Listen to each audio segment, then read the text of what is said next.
Hello, this is Chantel, and I'm here to talk to you about Greek architecture. This is an artistic depiction of the Acropolis, the hill in Athens, which features quite a lot of our Greek architecture that we're going to be talking about today, including the Parthenon, which sat high up on the hill. And this is in Athens, Greece. So here's an aerial view depiction of the Acropolis and what it would have looked like. The Parthenon stands high up here, and there are several temples and buildings for government, and it goes down on the hill, and there's other various buildings throughout, marketplaces, and the Greek theaters.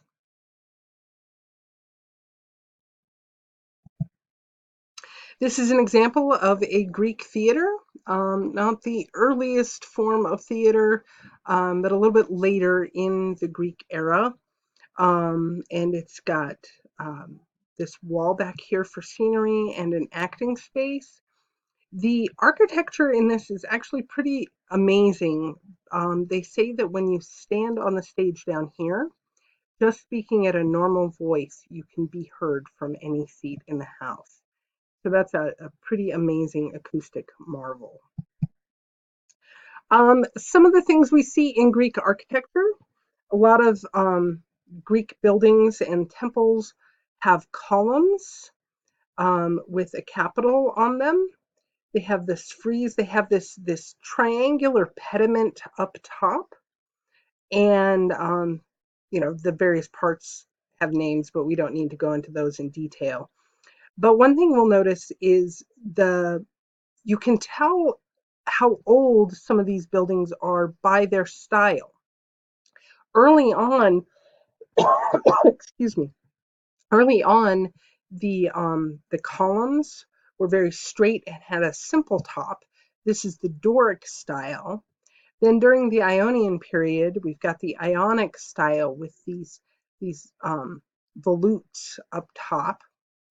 And the columns get a little bit narrower, and they have this fluting, and they're a little bit thinner and more elegant.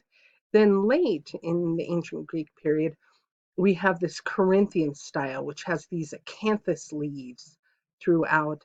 And this same sort of lute idea is picked up top and is done a little more as tendrils. And this becomes a very popular style, very thin, very elegant, and you'll see that the Romans really like this style. But you'll see these three column styles in a lot of modern buildings as well. So you've got your Doric, your Ionic, and your Corinthian. Here's another Greek temple that still exists. It's a small temple.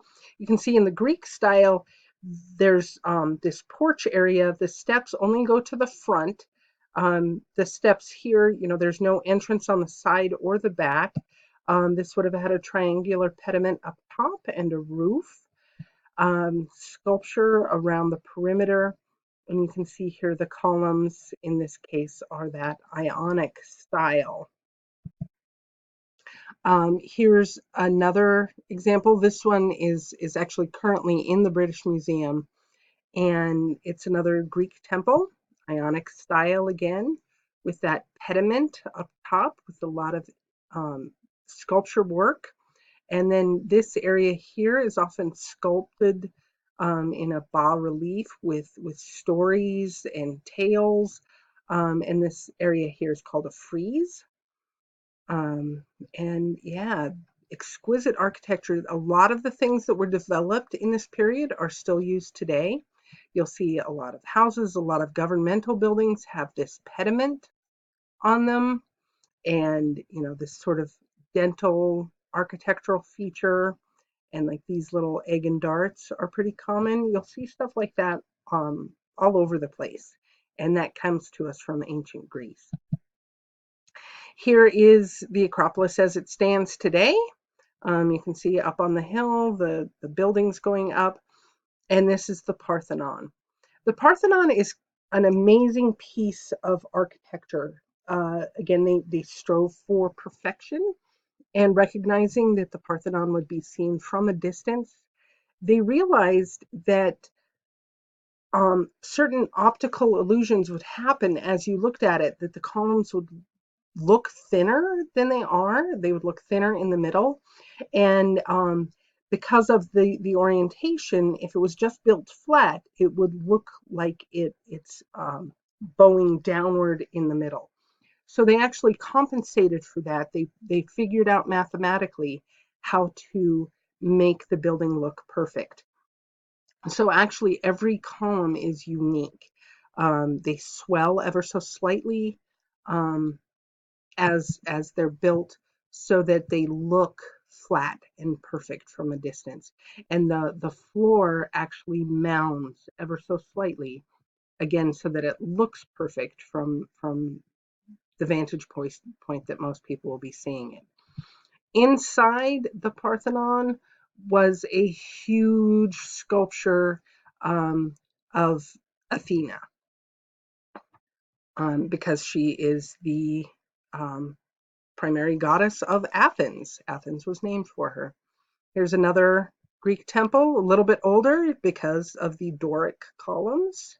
Um, and you can see that in this case, we do not have a sculpted frieze. It's just flat, but we have the pediment and the entablature here and the lovely fluted columns. Another artistic depiction of a Greek temple, Doric, pediment. They often had like these sculptures on the top, these acroterion, big, exquisite sculptures on the corners of the roofs, um, just to help make it that much more beautiful. This is what we believe the Athena inside looked like. Standing up, exquisite in gold. Oh, my goodness. In gold and a variety of colors. Let me get back to that slide. I don't know what just happened, but there we go. Oh, let's go back. There we go. And then here is in Athens, Georgia, they recreated the Parthenon and tried to create it as accurately as possible.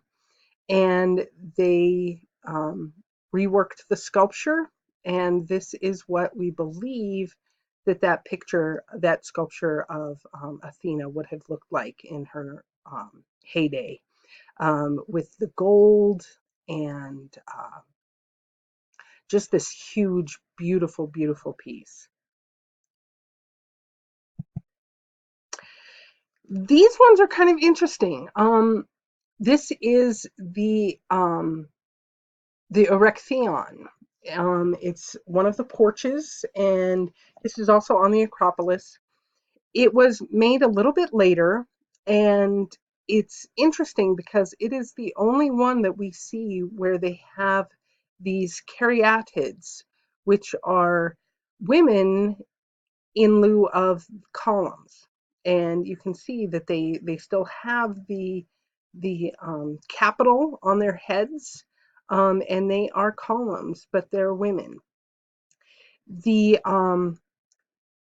the Erechtheion is pretty interesting. It's also a fascinating piece of conversation because at one point the British government took one of these and put it in their museum.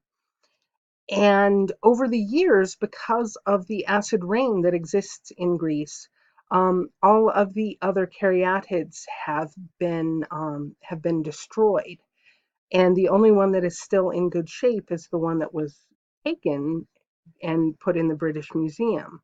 And there's some conversation about whether or not it's right to take pieces from another country and put them in your museum.